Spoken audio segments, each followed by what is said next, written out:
And then I heard this one track by him called Traveling Alone, which is the first track on the album that I thought was like nothing else he'd ever done. And I still, you know, with the greatest respect to those guys, I don't think they knew who he was. That he makes this profound music. Eric Clapton didn't become Slowhand because the industry handed him a nickname. He earned it through years of obsession, heartbreak, and a relentless hunger to understand the blues ghosts who lived inside every note he played. These musicians played not for fame but for survival, and Clapton spent countless nights studying them. He didn't care about being flashy, he cared about being honest. While others chased speed, Clapton chased truth. His 7 favorite albums weren't picked to impress anyone. They were chosen because they hurt, healed, and taught him the real meaning of the blues. These records weren't just music. They were teachers and maps he followed through every chapter of his life. 1. Moanin' in the Moonlight, Howlin' Wolf. Before everything else, there was Howlin' Wolf. When Clapton first heard this 1959 album, something inside him woke up. Wolf's voice was massive, growling, and honest to the bone. He didn't care about sounding pretty. He cared about sounding true. Songs like Smokestack Lightning and Evil felt like raw survival turned into music. The recordings were rough and simple, but the power was overwhelming. Clapton realized this was the source, the origin of the sound he'd been chasing. Wolf taught him that the blues isn't about perfection. It's about truth, pain, memory, and the courage to say something real. 2. Are You Experienced? Jimi Hendrix. When Jimi Hendrix's debut album dropped in 1967, Clapton, already famous, felt the world tilt beneath him. Hendrix wasn't just better, he was from another universe. He used distortion like paint, feedback like poetry, and mistakes like magic. Purple Haze, Foxy Lady, and The Wind Cries Mary destroyed the old rules and built new ones. Clapton didn't try to copy Hendrix because no one could. Instead, he learned to stop imitating others and start finding his own voice. Hendrix showed Clapton the guitar had no rules, no ceiling, and no limits, except the imagination of the player holding it. 3. Music from Big Pink, The Band. When Clapton first heard this album in 1968, it changed the direction of his entire career. After years of being a guitar god in Cream, he suddenly wanted something different, something more human. The band didn't sound like stars. They sounded like friends in a basement, playing from the heart.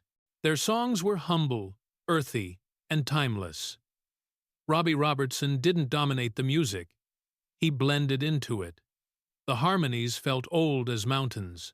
Clapton realized he'd been shouting when he should have been whispering.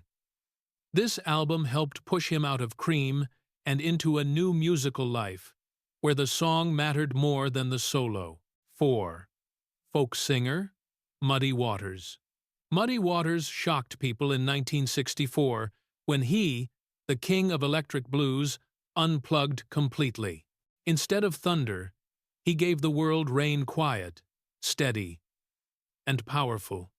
Clapton listened and realized how much strength existed in softness. Muddy didn't need amplifiers to sound like a giant. His presence filled the room on its own. My Home is in the Delta, and Good Morning Little Schoolgirl felt ancient, patient, and dangerous. Clapton learned that restraint can be louder than volume, that honesty doesn't always need distortion. When Clapton recorded Unplugged in 1992, Muddy's fingerprints were all over that session. 5. Live at the Regal. B. King Clapton called this the greatest live blues album ever recorded. Captured in 1964, it showed B. King holding a Chicago audience captive with nothing but his guitar, Lucille, and his enormous heart. What struck Clapton wasn't speed, it was space. B. B. King could play one note, stretch it into the air, and make an entire theater fall silent. Clapton learned that silence is part of the solo, that the spaces matter as much as the sound. Every bend, B.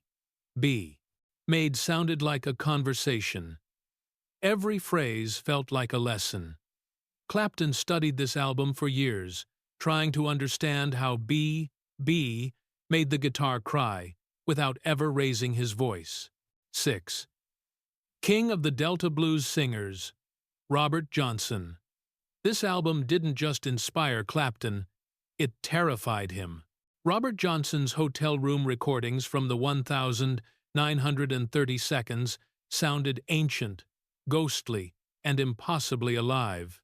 Johnson played like three guitarists at once, weaving bass, rhythm, and lead with supernatural ease. Songs like Crossroad Blues and Hellhound on My Trail carried a raw loneliness that stabbed right through the speakers. Johnson sounded like a man trying to outrun his demons, and sometimes losing. Clapton listened and realized that modern musicians were cushioned by studios and multiple takes, but Johnson had only his fear, his voice, and one chance to get it right. That truth haunted Clapton his entire life. 7. Let's Hide Away and Dance Away, Freddie King. This 1,961 instrumental album hit Clapton like lightning the first time he heard it. Freddie King didn't need vocals. His guitar spoke with a bold, joyful, dangerous voice that grabbed Clapton by the soul. King used both pick and fingers, creating a tone that was thick, sharp, and alive. Clapton wore out the grooves, studying every bend and snap. Freddie didn't waste notes. Each one carried purpose. Young Clapton realized the blues didn't have to shout. It could laugh, cry, and fight all in the same phrase. King gave Clapton his blueprint. And years later, listeners could hear that influence roaring through Clapton's amp with the Blues Breakers. These 7 albums didn't just teach Clapton how to play guitar. They taught him how to feel, how to endure, how to search for meaning in every note. They taught him that technique without soul is empty, that speed without purpose is noise, and that music only matters when you play from the deepest place inside yourself. Every solo Clapton ever played carries pieces of these records, and they turned him from an imitator into an original voice, a man whose playing still echoes with the ghosts who shaped him.